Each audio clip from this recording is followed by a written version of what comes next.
Yo, how's it going, you absolutely dapper looking lads? My name is Retina, and today I'm going to tell you guys a story about the time I met a person from an online video game in real life.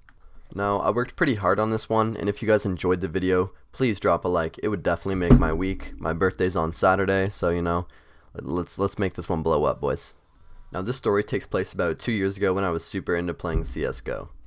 I'd probably sit there from right after school around 3 o'clock until about 1 o'clock in the morning playing with my friend from school. Now this one day I was just playing by myself because my friend wasn't online, and I queued up for a competitive match on Mirage, and I ended up getting in a game with this guy who was super chill and funny. So I added him on Steam. We played a few more games that day. So later on that day I went back to his Steam profile, and since Steam has a feature where it allows you to see people's general location, it said this guy was from the exact same fucking province as me. So I asked him, the next time we played, which was a few days later, and he fucking told me he lives in the exact same city that I was from. I thought that was a pretty sick coincidence, and we just kept on playing. A few days later, we ended up adding each other on Snapchat, and it turns out he was a cook at at my favorite restaurant in the city, classic old Boston Pizza.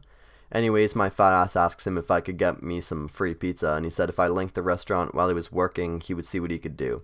I didn't end up taking him up on that offer, but we did end up meeting eventually. So at this time I didn't have a car, so thinking back on this, it was extremely stupid, but I had trusted him because we had told each other a lot about ourselves. I literally gave him my fucking address so he could come pick me up and we could moss. Like, I literally gave some stranger that I met on Steam, on Counter-Strike, my address. Like, think about that, dude. This guy could have been some fucking like Charles Manson killer, like some type of rapist or some shit coming to like eat my booty hole, Like, thinking back on it, I probably shouldn't have done that. But as it turns out, I didn't end up getting raped. We hung out and got food and shit, and I watched him playing hockey.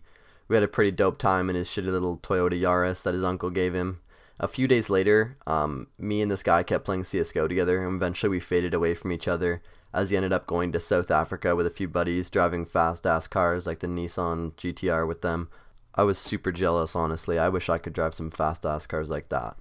Anyways, fast forward about 2 years. This was just about a week or two ago, actually. This guy in my program at college works at the exact same place that my CS:GO friend did, the Boston Pizza, and I asked him about him. And my friend says, yes, I have to be careful about this dude because he was a huge-ass psychonaut.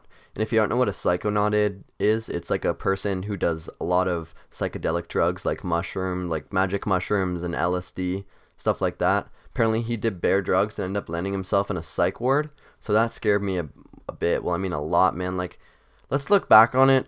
Like, when I reflect on this situation, I met a friend on a video game, and I gave him my address to come pick me up. Man, how fucking stupid can I be? Oh my god, dude. Anyways, guys, that's my story about how I met a video game friend in real life. Remember, if you enjoyed the video, make sure you drop a like and subscribe. It would mean the world to me. Anyways, easy boys.